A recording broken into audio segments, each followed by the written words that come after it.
Live from WTOC, the Southeast news leader. The News Now starts on WTOC Plus. I would like to welcome you all to The News on WTOC Plus. I'm digital anchor Jude Binkley. We continue to learn new details about the crash that took place this morning on Truman Parkway and Whitfield Avenue that claimed the life of a beloved Hess K-8 teacher. In the last hour and a half, we've learned new details from the Chatham County Police Department. According to CCPD, Monday morning's fatal crash was the result of a chase between Homeland Security investigators and a suspect. Now, this is footage of the crash from this morning. CCPD say that their officers responded to it around 7:45 a.m., and it happened right outside one of the CCPD precincts. They are investigating the crash, which again killed Hess K-8 teacher Dr. Linda Davis. CCPD says that preliminary information shows Homeland Security investigators were conducting an operation in the area of Truman Parkway and tried to pull a man identified as Oscar Vazquez Lopez over. Lopez didn't pull over, and HSI agents began chasing him. Lopez then crashed into Davis, ultimately killing her. Lopez has since been arrested by CCPD officers and charged with first-degree vehicular homicide. CCPD says their department was unaware that HSI was conducting any operations in the area and that no CCPD officers were part of that chase. Again, SCCPSS confirmed that teacher Linda Davis was killed. The school district said they will have counselors at the school this week to support students and staff members. This is a developing story. We do have multiple reporters on it, and they will continue to dig for more details, and we'll bring you those updates at the top of the hour right here on WTOC. Well, this happened overnight. The Savannah Fire Department is investigating after 4 people were displaced by a late-night fire. The fire happened on Brick Hill Circle around 12:05 this morning. Firefighters went into a fast attack after seeing smoke and flames, and the fire was under control in less than 30 minutes. The cause remains under investigation. Turning now to state news, today is the first day in the trial of Colin Gray. He's the father of accused Appalachia High School shooter Colt Gray. Now, this could turn out to be a landmark case, setting a precedent for similar trials moving forward. Today, Colin Gray was visibly emotional throughout the opening statements, and the central question of this trial is abundantly clear. Could Colin Gray have prevented the tragedy and terror his son Colt Gray allegedly caused at Appalachia High School? After lengthy instructions to the jurors by the judge, the prosecution first laid out its case. Using a map of the school, District Attorney Tim Darnell maps out the day minute by minute that Colt Gray is accused of shooting and killing 2 teachers, 2 students, and injuring 9 more. The prosecution detailed a chaotic home life for Colt Gray, being moved around, switching schools, and often missing school altogether. The prosecution says Colt was angry and violent. They say Colt spoke about hearing voices telling him what to do, and that his parents thought he might need to be institutionalized. Still, the prosecution argues Colin Gray bought his son an AR-15 rifle for Christmas and allowed Colt to leave it propped up in his room despite what the prosecution calls clear warning signs. And the prosecution says the day of the shooting, Colin Gray's behavior was telling. And he runs straight to Colt's room. He has to confirm what he already knows. He goes straight to Colt's room to see if that gun is missing, and it is. Moments later, Anthony Townsend and Brandon Bazinet arrive at his house, and he utters those words, "I knew it." You cannot hold someone criminally responsible for failing to predict. Colt had notes hidden on his cell phone that appear to be the planning stages of this shooting. Those notes were not known to Colin Gray. Colt accelerated his plan. And there's evidence suggesting that that acceleration was tied to the fact that Colin Gray was actively seeking mental health treatment for his son through the school at that time. Colin Gray has pled not guilty on all 29 charges. The ruling in this case could set a historic precedent. It's the first time in Georgia that a parent has been charged for providing a weapon in a school shooting. We're now taking a look at Capitol Hill. This is a live look on the right of your screen where Congress is in a bit of a standstill, which has caused TSA agents to go without pay as we're now in the fourth day of a partial government shutdown that began Friday. Don Shipman with our sister station has more from the world's busiest airport, Hartsfield-Jackson Atlanta International. Congress went home for recess, but TSA agents at Hartsfield-Jackson Atlanta International Airport can't. They're working right now without pay. I'm not really mad about it. People aren't getting paid. So we expect that there's going to be some delays. It's just a little frustrating when you make plans. TSA falls under the Department of Homeland Security, and right now funding is on hold for DHS because Democrats in Washington are pushing for reforms to ICE, which DHS also oversees. Democrats are calling for an end to roving ICE patrols. They also want more coordination with local agencies and ICE agents to take off their masks. The demand for change comes after federal immigration agents fatally shot 2 U.S. citizens last month. We have a rogue agency. Why don't we rein them in? Border Patrol and ICE both have use of force guidelines. They both have operational instructions on, use the minimum of force necessary. While Congress debates ICE, the 1,200 TSA workers at Hartsfield-Jackson are still required to go to work, but are doing so without a paycheck. TSA says security won't be compromised, but morale is another story, especially since this is the second shutdown in just 3 months. It's terrible, and I don't know. It's just very frustrating, I think, for everybody. You have to give them grace. I mean, they're doing the best that they can with what they got, right? And back here on the coast, workers at the Savannah Hilton Head International Airport are being impacted as well.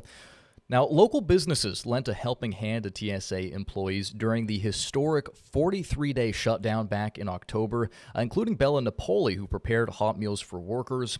TSA workers were given a $10,000 bonus for their work after that shutdown.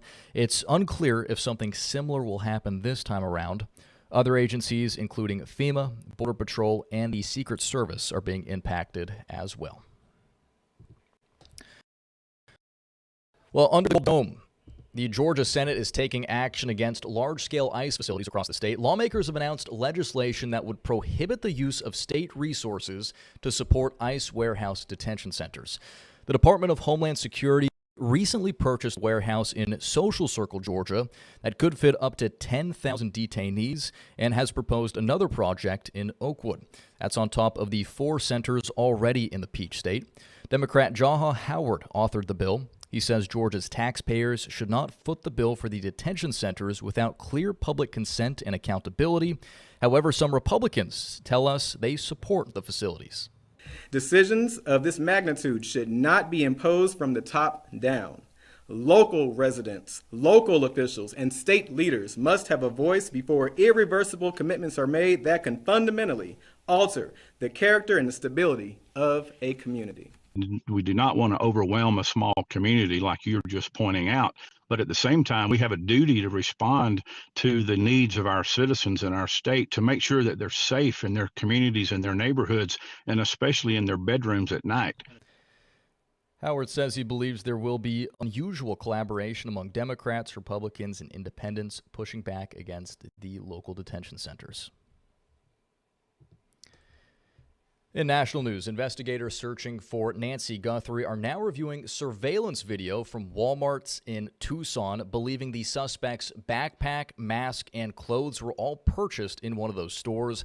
Last night, Today Show co-host Savannah Guthrie posted another emotional video on social media. CBS's Jonathan Viglotti has the latest from Tucson. As the search for Nancy Guthrie enters a third week, Today Show co-host Savannah Guthrie had this message late Sunday for her mother's abductor. It is never too late to do the right thing. Investigators are now focusing on items they believe the suspect was wearing the night Guthrie was taken on February 1st, including this face mask they believe was purchased at Walmart and this Black Ozark trail hiker backpack sold exclusively at the retail giant. Former FBI Special Agent Jason Pack. But this ultimately could boil down to something as simple as who bought this backpack. Absolutely. We've been able to track these things back if they've used a credit card or cash. Meanwhile, the FBI announced Sunday it's entering DNA recovered from a pair of gloves into its database. What happens next now with these DNA results? If they're able to match the DNA from inside that residence with the glove they found on the outside, then that's where you got the home run. As the search goes on, so do a community's prayers. Residents are leaving behind personal messages calling for Guthrie's safe return. The whole world just wants to know where she is and help find her, because I think that's how much people love the family, the Guthrie family, all over. And the sheriff tells me that Walmart has handed over purchase records specifically pertaining to that backpack, including names going back several months. We have reached out to Walmart. So far, we have not heard back. Jonathan Vigliotti, CBS News, Tucson, Arizona. Well, back here in the Peach State, Georgia's state income tax is one step closer to getting the axe. The bill is now heading to the General Assembly after clearing a Senate vote last week. This legislation would more than quadruple the standard deduction you can claim. The result? Well, in the first year, about 2/3 of Georgians would be paying no income tax at all. Supporters say people would save an average of about $5,000, but critics say the state uses that income tax to fund critical services. It's real money in real people's pockets, not token money that we've told them will help them later. Senate Bill 476 is tailored to address the affordability crisis for the middle class. This scam bill creates a massive hole in our state budget. It's going to be a hole so deep that it will swallow the services that families, everyday families, rely on. Now, right now, 9 states don't have a state income tax. That includes our neighbors to the north and south, Tennessee and Florida. Meanwhile, some customers are urging the state's Public Service Commission to pause Georgia Power's plan to expand its energy capacity. Georgia Power requested the expansion to deal with the growing number of data centers in the state. That was approved in December before newly elected commission members started their roles. Customers are worried about their bills as well as possible rate increases. I want to speak to you not as regulators, but I want to speak to you as parents and grandparents. You love your children, you love your grandchildren. The decisions you make in this room will shape the energy system they inherit, its costs, its resilience, its environmental consequences. Environmental groups also filed a petition to halt the plan because of concerns over a lack of transparency. The commission will discuss this again next week. Well, lagging Georgia drivers could soon be asked to pick up the pace. Some Georgia lawmakers want to increase the minimum speed limit on major highways from 40 miles per hour to 50.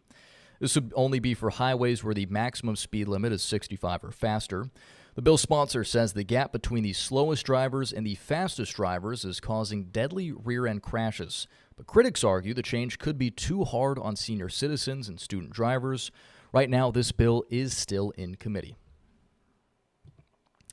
All right, in other headlines across Georgia, casinos aren't legal in the state quite yet, but we've learned a casino company is already planning to bring one to Macon.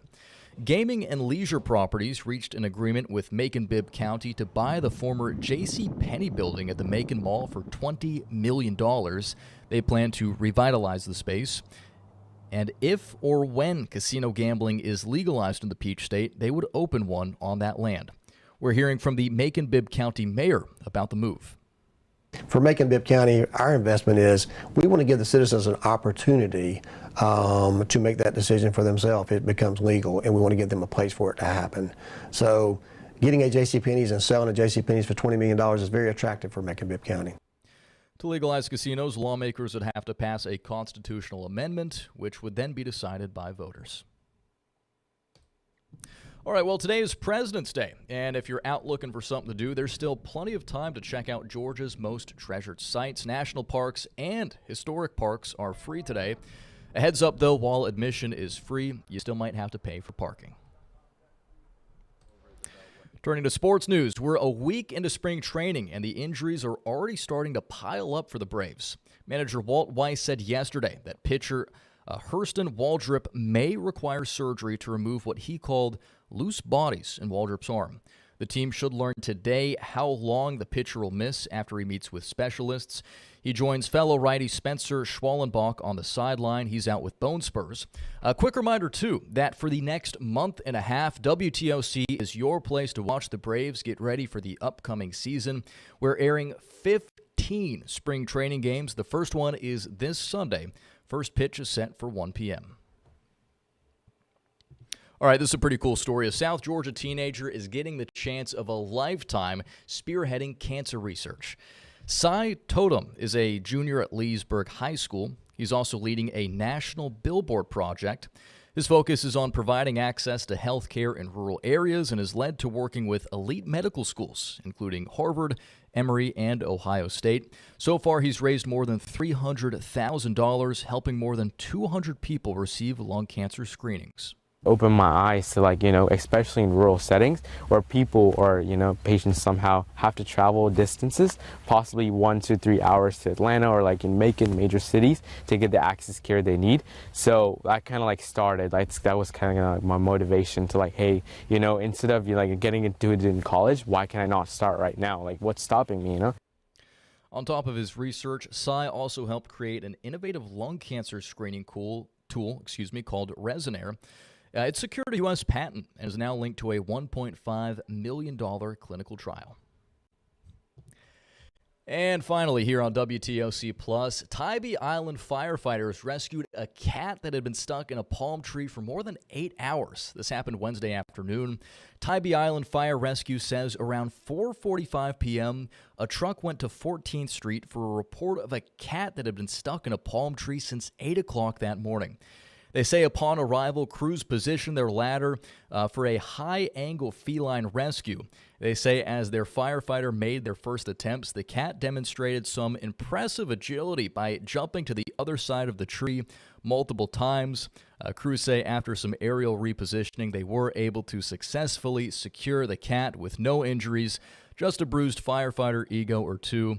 Tybee Fire says the cat is safe, crews are back in service, and the palm tree has been officially placed off limits for future climbing operations. It's funny. I feel like a cat stuck in the tree is one of the stereotypical fire calls you hear. I think this is the first time, at least I've ever talked about an actual cat rescue. So props to Tybee Fire for that one. All right, and with that, we're going to wrap things up here for the news on WTOC Plus. We appreciate you making us part of your afternoon. We'll be back in just about 40 minutes for Welcome to Our Community with Dawn Baker on WTOC and WTOC Plus. In the meantime, you can always check out our website for the latest at WTOC.com. Thanks for watching, and here's Local News Live.